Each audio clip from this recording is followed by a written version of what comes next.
Arizona, America, Carrie Lake here, and I wanted to give you a critical update on our fight to save our state. My legal team has been working nonstop, investigating and gathering sworn declarations from whistleblowers and witnesses, building the strongest election lawsuit in U.S. history. Our lawsuit exposes many of the issues that have plagued our election system in Arizona and disenfranchised hundreds of thousands of Arizonans. Unless you've been living under a rock, you know that Election Day in Maricopa County was an absolute debacle.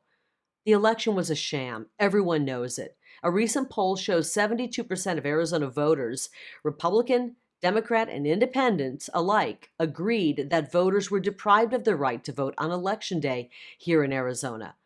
Widespread tabulator and ballot printer failures at 59% of our voting centers in Maricopa County forced Arizonans to wait in line for as long as 5 hours to cast their sacred vote. Over half of all polling locations were inoperable on Election Day. What's an acceptable level of failure in election operations? Is 60% failure enough? Or do we have to have all of the machines go down before we say enough is enough? Election Day operations in Maricopa County were a nightmare, but the issues that plague our system far exceed Election Day. Arizona faced the most egregious case of the fox guarding the henhouse when Secretary of State Katie Hobbs, my opponent, refused to recuse herself from overseeing her own election. And just days ago, we learned that Hobbs, alongside Maricopa County election officials, used their power granted by the Arizona voters to abuse their office and censor their political adversaries, including Arizonans.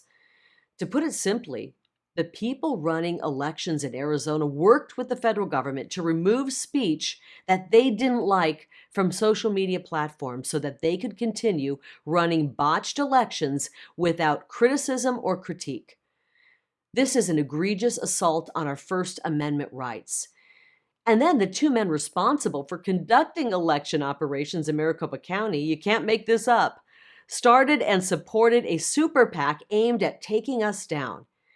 That's right, Stephen Richer, the county recorder, with the help of his friend Supervisor Bill Gates, operated a PAC whose sole purpose was to defeat me, all while they controlled the ballots and the elections.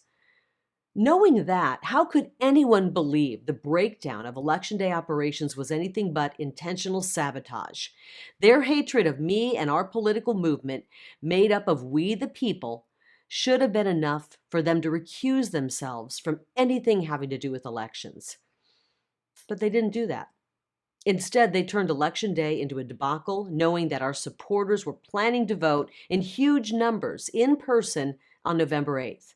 In addition to a sabotaged Election Day, my lawsuit includes a declaration from a whistleblower from Runbeck claiming that nearly 300,000 ballots with no chain of custody were counted, infecting the legal vote count, when the election's laws and rules clearly state that they should not have been counted at all.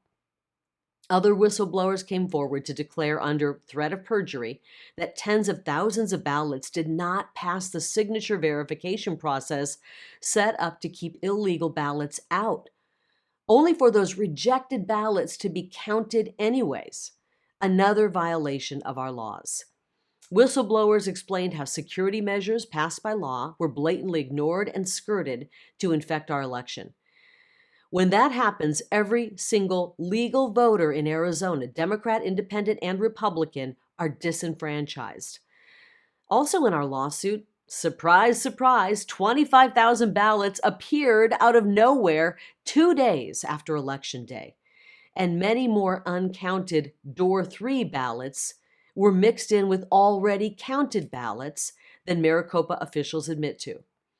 And also a sworn declaration from a cyber expert who worked 9 years for the company that certifies Maricopa County machines, explaining that the widespread machine failure on Election Day in 59% of vote centers could not have been accidental.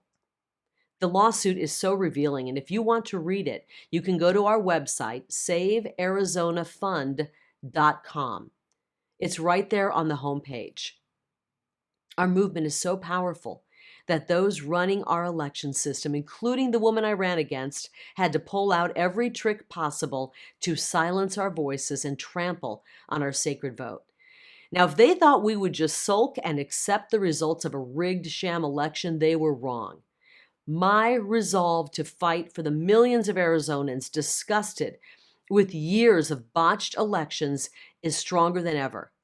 I want to say thank you to all of you who are praying for me and supporting me in our movement. Please pray for the brave witnesses, whistleblowers, and citizens who saw what happened and documented it, and for our patriotic, courageous legal team.